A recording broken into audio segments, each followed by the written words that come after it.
warahmatullahi wabarakatuh. Sebelumnya, perkenalkan nama saya Rama Bujirayu, NIM 2011 B0039, mahasiswa Keperawatan IKA Study Indonesia. Saya di sini akan menjelaskan tentang prosedur pelaksanaan transfusi darah. Nah, ada yang tahu apa itu transfusi darah?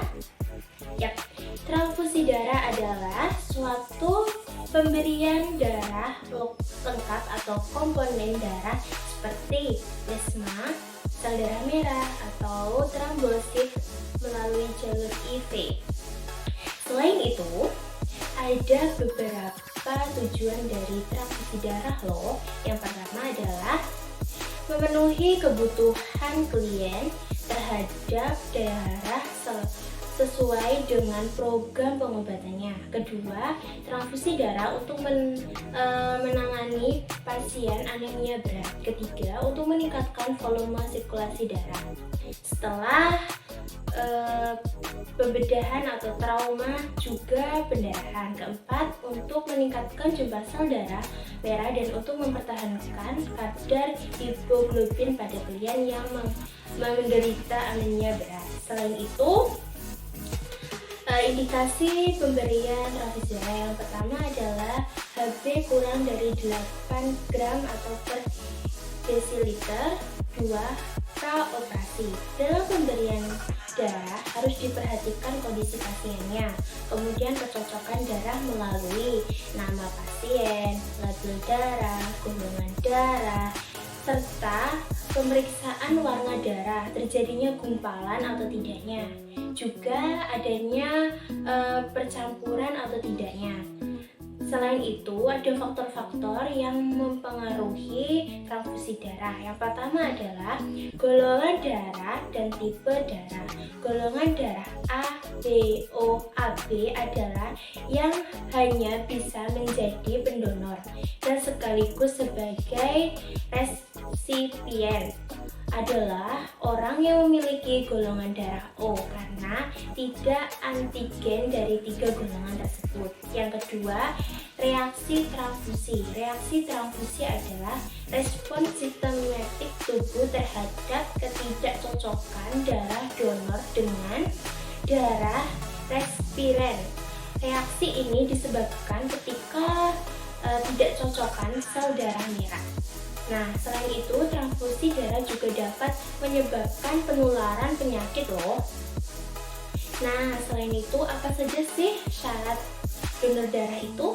Yang pertama, keadaan baik, usia 17-65 tahun, BB 50 atau lebih, tidak demam, nadi normal, tekanan darah terendah itu 90-50 mmHg, tertinggi 180-100 mmHg, dan yang paling penting adalah tidak hamil. Nah, selain itu dalam melakukan transfusi darah, apa saja sih persiapan alatnya? Yang pertama adalah kateter besar 18G atau 19G, cairan IV salin normal, set infus darah dengan filter, produk darah yang tepat, sarung tangan sekali pakai, kapas, alkohol, plaster, menset tekanan darah, stetoskop, termometer. Nah, format persetujuan pemberian transfusi yang ditandatangani. Nah, setelah itu, prosedur pelaksanaan transfusi darah apa saja sih? Yang pertama adalah jelaskan prosedur dan tujuan tindakan pada pasien. Yang kedua, ikuti protokol intervensi dalam mendapatkan produk dari bank darah dan cocokkan dengan identitas pasien. Ketiga, lakukan pengkajian pasien pernah melakukan transfusi darah atau belum. Yang keempat, ukur TTF pasien. Kelima, cuci tangan dan gunakan handscoon. Keenam, pasang selang infus yang memiliki kateter berukuran besar. 7. Gantungkan botol larutan NS 0,9% diberikan setelah pemberian infus darah selesai. 8. Berikan S,6 mulai berikan transfusi darah secara perlahan dengan kecepatan 2 ml per menit untuk 15 menit pertama dan tetaplah bersama klien. Yang 9. Monitor TTF setiap 5 menit pertama. Selama 15 menit pertama transfusi darah, selanjutnya ukur setiap jamnya. Yang ke-10, pertahankan kecepatan infusnya dan infogramnya menggunakan pompa infus. 11, dan minta kalian untuk melaporkan apabila ada rasa menggigil, sakit kepala, gatal-gatal, dan ruam dengan segera. Yang ke-12, lepaskan dan buang handscoon. Ke-13, cuci tangan dan dokumentasi.